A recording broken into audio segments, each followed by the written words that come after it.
Hello, welcome all to this short webcast on storytelling for a learning culture. I'm Rohan and I'm joining you from Mumbai. I've been having a mild cough over the last few days, but I'm fine now. I really hope all of you guys out there are in good health.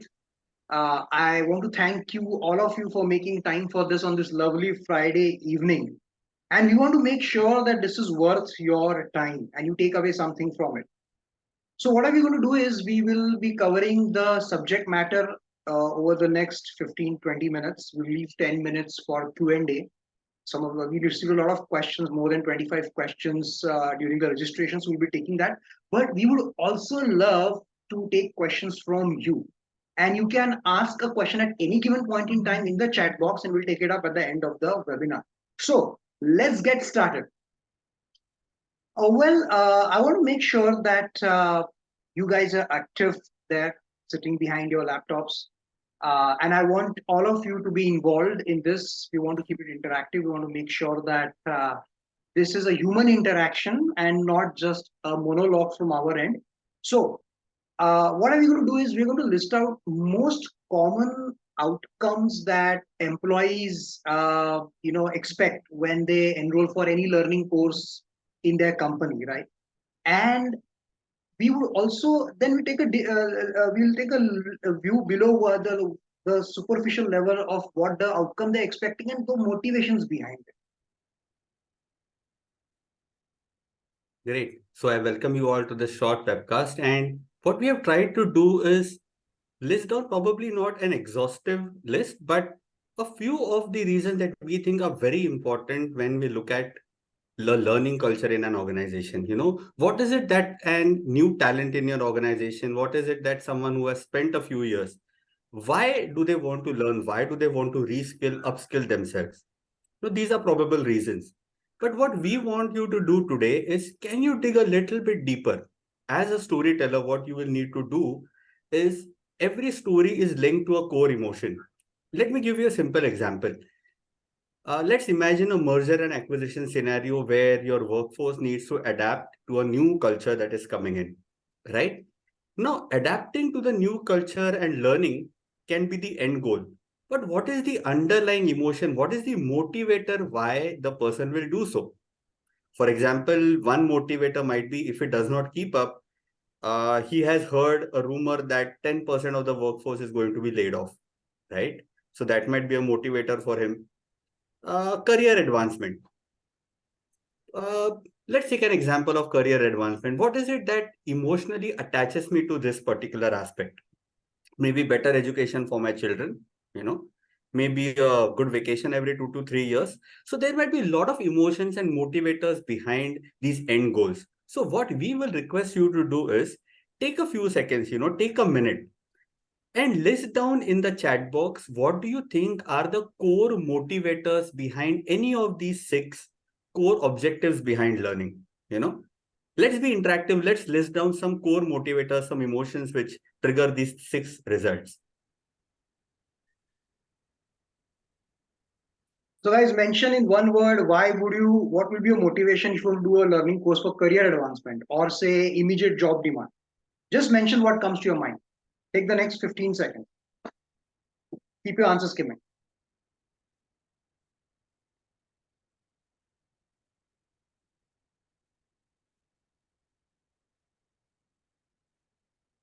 Okay, we got first response. Faria says upskilling. Okay, that could be a motivation, but passion and interest, yes. Upskilling to stay relevant, okay, that's a motivation. Okay, think of why would you do a course? If you want to advance your career, why would you be doing a course? What is the motivation that will propel you to take that action? Okay, ye kar dete hai course, let's do this. Think of it that way. Keep it coming, guys.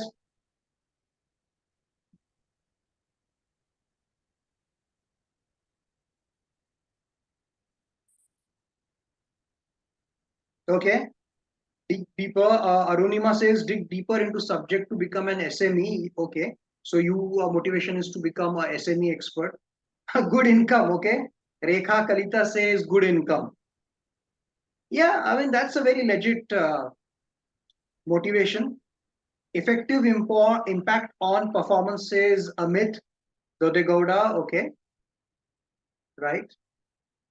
Shruti says gaining expertise in the subject, okay.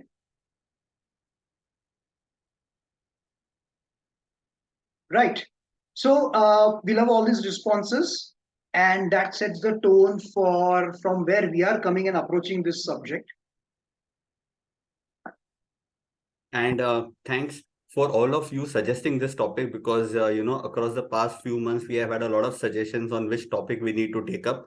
And this was one pertinent topic that was being suggested. So thank you to some of you who suggested this should be taken up. To give you a brief introduction about why we operate in this space and what we do.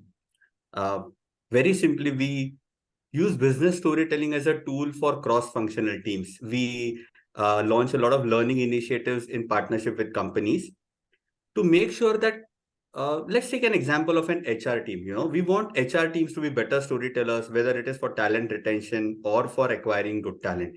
We want your marketing and sales teams to be better storytellers, probably to capture more share of the market for you. We want the change management, the LNOD teams to be better storytellers, probably to make your learning journeys more engaging, share more success stories. So our end goal is always to build a culture of storytelling via upskilling all of these teams to become better storytellers themselves. Today, me and Rohan are joining you. To give you a brief introduction, I come from an engineering and a marketing MBA background. I've worked in market research for a lot of years before getting into consulting. And me and Rohan have built this business over the last 6 to 7 years, which is very close to, we are very passionate about business storytelling as a subject because we think this is one skill which can have deep impact on various initiatives that the organization launches within itself. Right. And as Mandar said, we've been running this show together. By training, I'm an engineer and MBA, and I worked in various corporate sales and marketing roles over 6, 7 years. Before, at some point, I thought I had a more creative calling. And then I started this company in 2016 as a production company. I was joined by Mandar very soon with something that started as a production company, gravitated towards being a business storytelling agency. So that's been a very quick journey of ours. I personally believe that business storytelling is not just an art, it's a science as well. All right, moving on. So before we get into understanding the learning culture, how it happens, let's first understand how do you create a story that motivates people to learn, right? Let's just go to the brass tacks. Now, a design thinking based approach is something that we really advocate when we work on professional assignments, when we teach, coach organizations. So, what does that mean, right? So, every design thinking approach begins with empathy. You need to empathize with who your audience is. So, you need to know who your audience is. And once you know that, so it's important to define this very carefully, right? You cannot say all employees are my audience. Is it 25 to 30-year-old software engineers? Is it general managers or are people from a certain division? Once you know that, you need to understand what are their motivations to learn, right? So the exercise that we did just a couple of minutes back was going below the layer and understanding why people learn, what motivates them to learn, right? And just we had a glimpse of that. Now, once you know this, this helps you to understand, or at least think of what you want to achieve with these people. So let me give you an example. So, for example, let's say your company has launched a 6 month long sustainability course for all the general managers, right? So in this case, clearly your target audience are general managers who fall in a certain seniority bracket and a and a seniority bracket, as I said. You want them to enroll for this course. But why should they enroll for this course? What could be their motivation? Their motivation is that after doing the 6 month course, they probably walk out with 2 or 3 great ideas to really increase the sustainability footprint of your organization while also contributing to the bottom line, right? That's their motivation. Now, how do you know this? You need to know this by probably talking to these people, by knowing based on how much you are acquainted with these people. Once you know this, that's when you start thinking, okay, how might I tell a story so that I am able to make my general managers sign up for this 6 month long sustainability course, so that they walk away with 2 or 3 great ideas for their divisions or for their teams that can help them contribute to the company's bottom line. So I'm just making this up as we go. But if you're able to articulate this in a simple sentence, we call it the how might we tell a story sentence, your mind starts going in several directions. And that's okay, because then a lot of thoughts come into your mind. That's called divergent thinking, right? Then you need to choose one narrative that comes to mind. So probably you might say, okay, I can tell a story where let's in this story let's talk about how by changing a certain packaging material to more eco-friendly packaging material, we were able to reduce our carbon footprint by 10%, let's say, right? If that's a story that makes sense, or that's a broad narrative that makes sense, and this idea came about by close collaboration during a course, for example, then that's a story you could build at. Now, once you have a broad idea of what that story could look like, you then craft that story by breaking it down into the 5 C's of a story. What are the 5 C's? You need to have a context for the story. In this case, the context is that you were able to bring down the carbon footprint.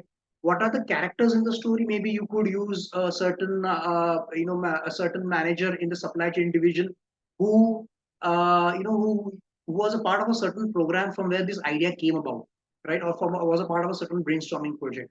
What are the conflicts and the resolutions, and finally a call to action, right? So these are the 5 C's that make up a story.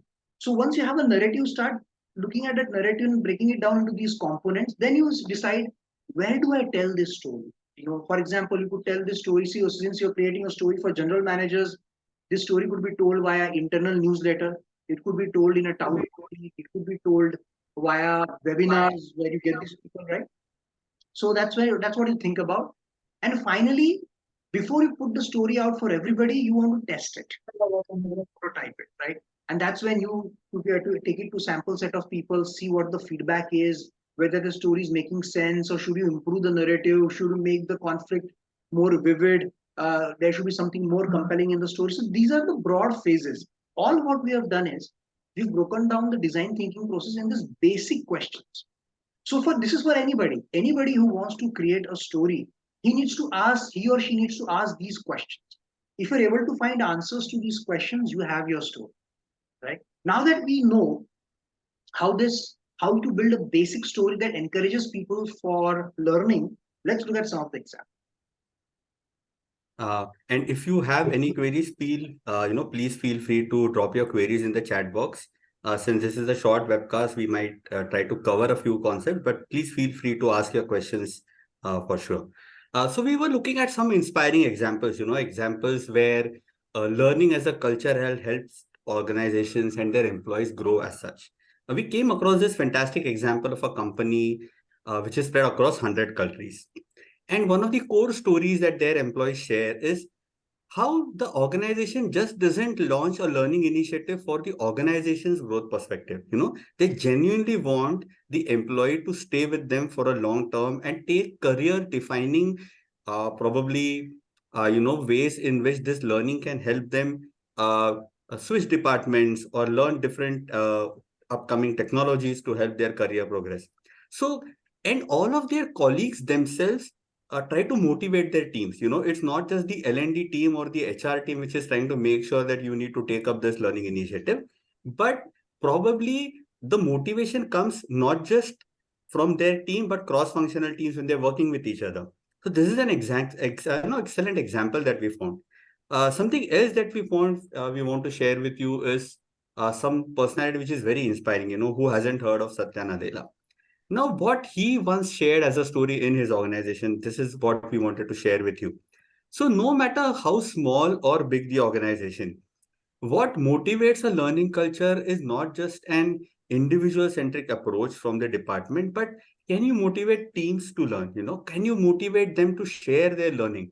I'm sure you must have heard about mentoring, right? But there are organizations which have reverse mentoring. Now, because a lot of generations are today working together in a lot of sectors, and youngsters are much more comfortable with the new AI technologies coming about, whereas people in their 40s or 50s might be feeling a bit lost. So, in reverse mentoring, how can these youngsters help and motivate employees, probably they are much senior to them, but how can they help them adopt to these new technologies? That is another way of how a learning culture can be built.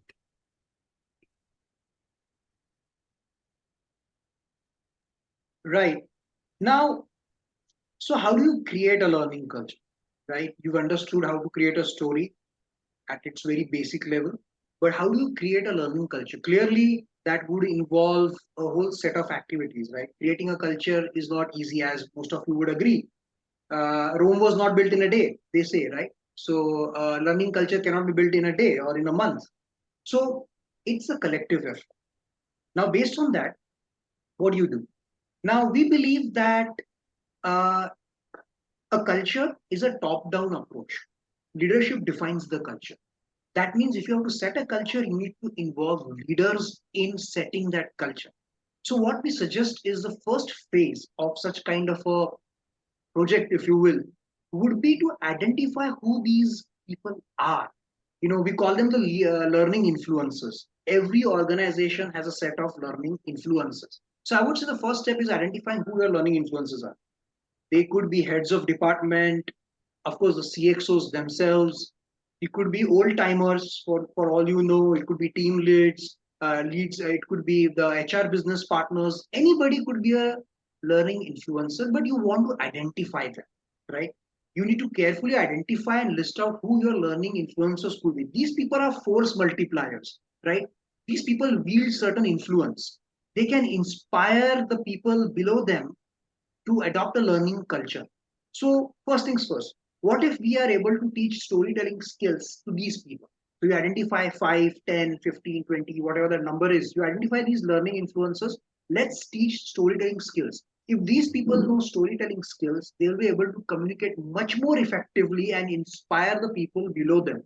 And this could start off by telling their own stories about learning, how learning has played a role in where they are, right?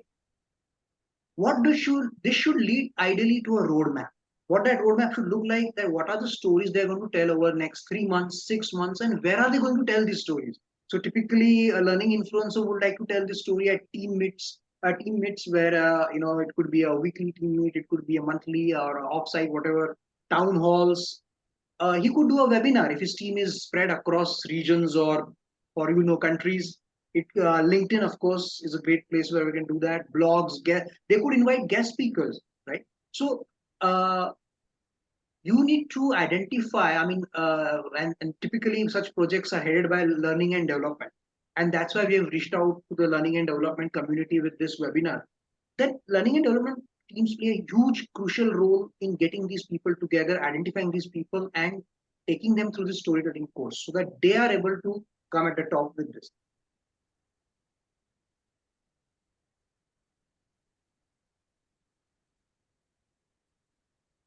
And when you start promoting a learning culture, what is it that can set a tone? To give you an example, we were, few months ago, we were working with an organization which was initially into manufacturing of fabrics and something like that. And then they diversified into another few verticals, two, three verticals, which are not quite related to this.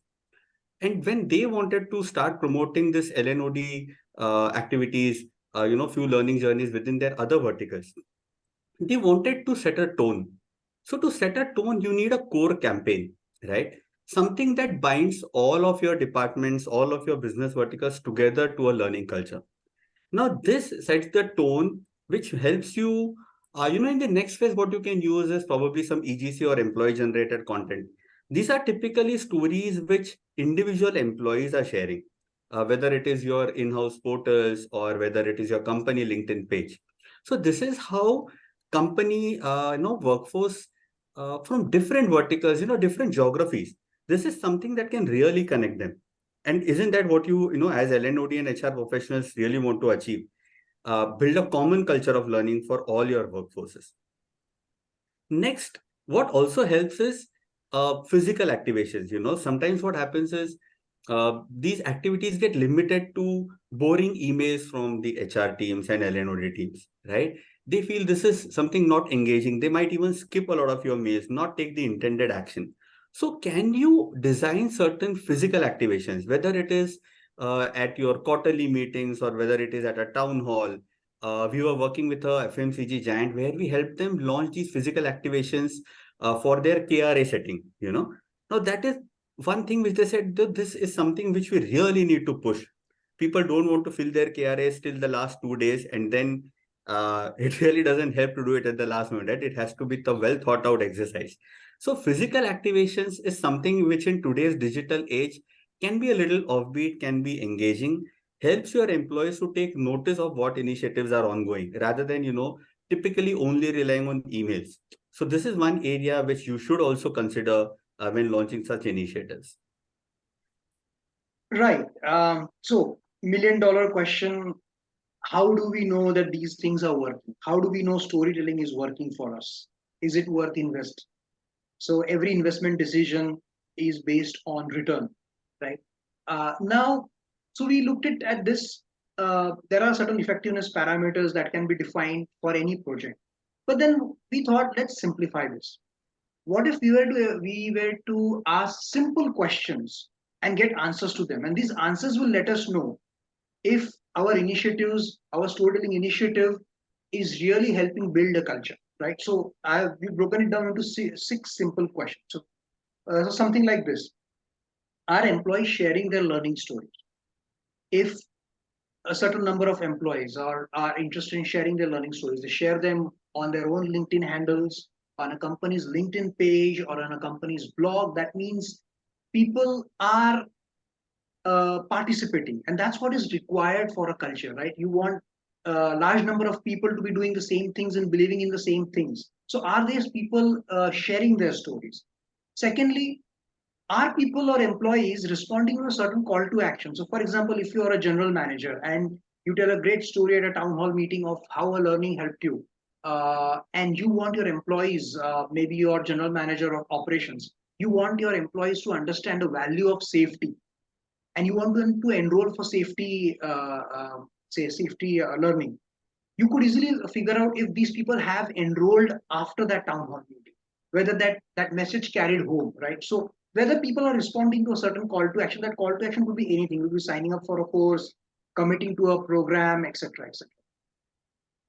Now, how's the engagement? Then this is typically relevant in the context of social media and digital marketing. The stories that you share online on social media. What is the engagement level metrics? Are people sharing these stories? Are people commenting on these stories? Right. Qualitative feedback is very important. You often receive feedback from people. You could, as I said in the when I was showing the design thinking in the narrate part of it, the last phase of design thinking, you need to take qualitative feedback. Now, this qualitative feedback you can take while you're making a story or post facto. After you put out that story, you can understand whether that story created an impact, and this you can go and ask. You can do it through small group discussions or one-to-one interviews. Uh, how many number of stories are generated by internal communication? So when internal communications, they work on a campaign, they will have professionally produced videos, they'll have good professionally produced content. Are these stories having the impact? How many stories are they creating per month, right? And last but not the least, what is the response to stories of learning influences? Are they able to really inspire people? And there are multiple ways of knowing this, right? Of course, first is you go and ask these people, are were you really inspired? But you can also see that in, say, for example, this could very much overlap with the second, which is call to action, right? Are they taking that call to action? So these are some of the simple questions you can ask, get their answers to know whether you're on track, whether this is worth your time, whether you're getting the organizational effectiveness that you wanted from a storytelling learning initiative. Right.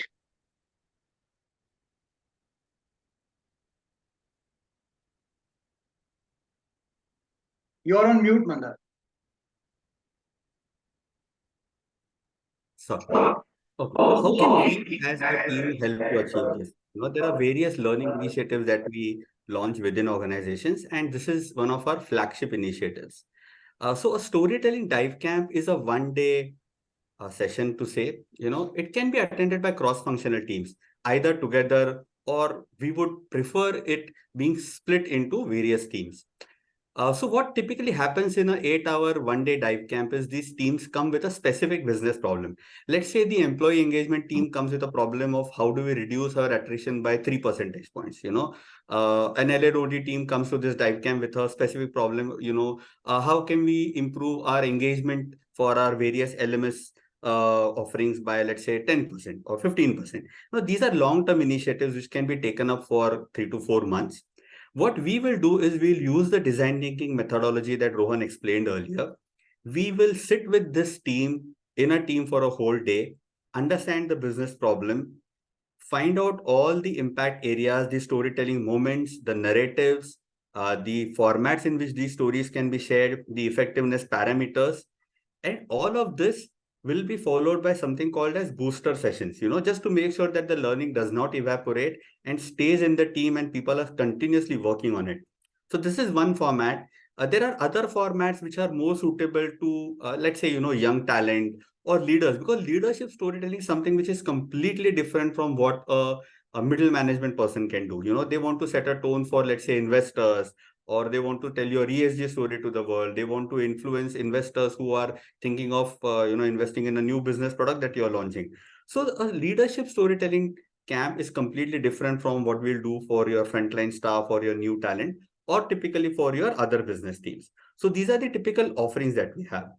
And we don't have much time, but we also want to take up some questions that we were sent, and they were almost 25-30. What we have tried to do is shortlist a few which we thought will be most relevant. Right. I think so. I'll take the first question, Mandar, and then we can take it from there. We received this question from Arindam. As you can see, he asked how to use business and database storytelling to influence internal stakeholder decision making. This is a great question. Again, a very deep question. It's a very contextual question. We need to know what the context is.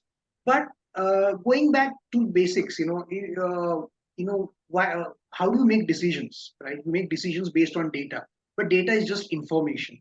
What's the pattern behind the data? What are the nuanced meaning of the data? Right? So that is something that really plays a role in decision making.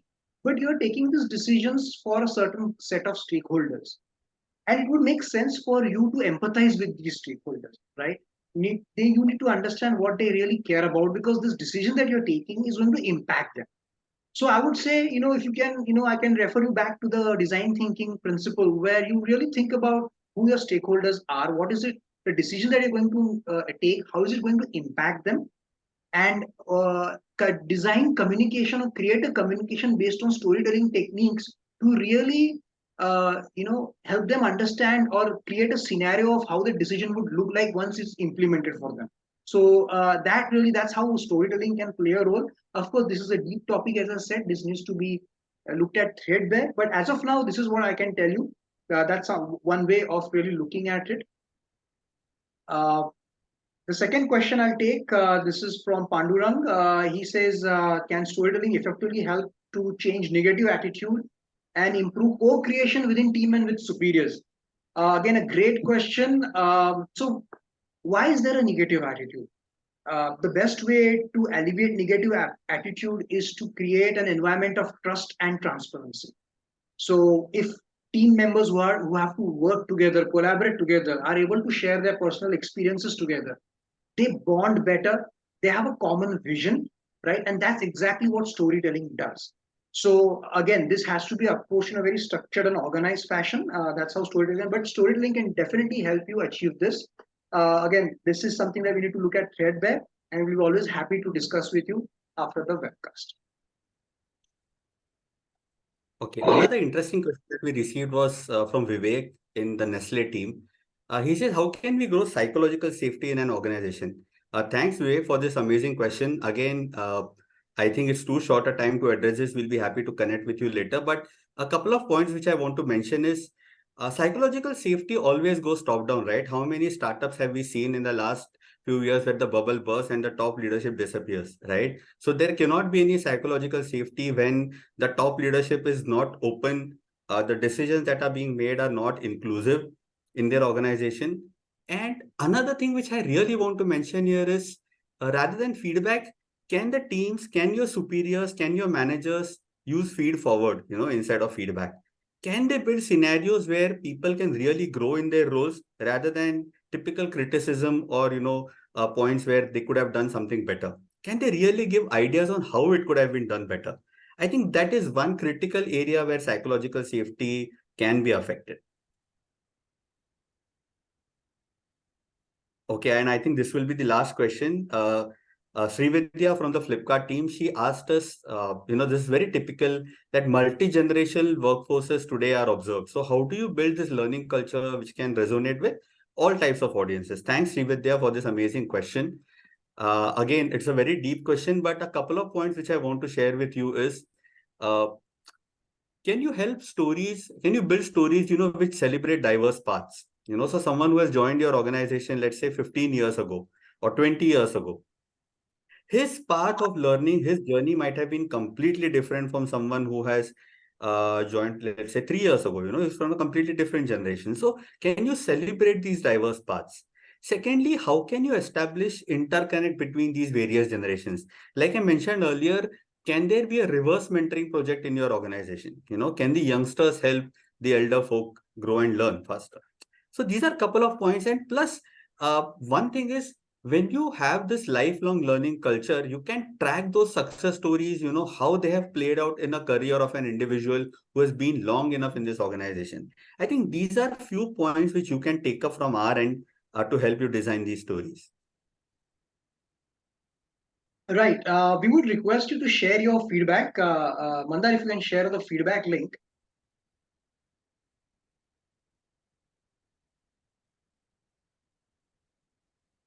Right. So Mandar has posted in the chat box, guys. We would really love your feedback on this topic.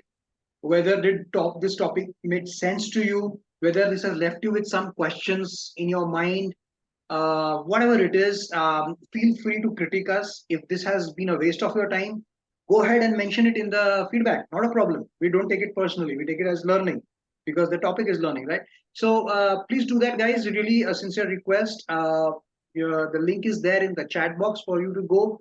I know it will be very difficult for you once you exit from this webcast to go back and fill it and send it. So just if you're available now, click on the link and give us the feedback. Right. We would also love to hear any questions if you have. We got some comments. I'll just see if we can take that. Uh, Harsh B says he's put out some action items, promote employee story sharing through internal com, develop a roadmap for learning influencer storytelling. These are really interesting points. Harsh, do you have a context for this? What is the context for these few points that you have shared?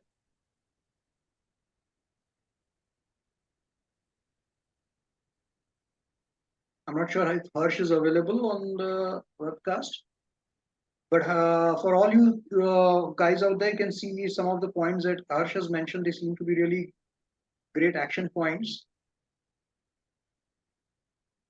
All right, so I presume we don't have any questions as of now. Um, no problem.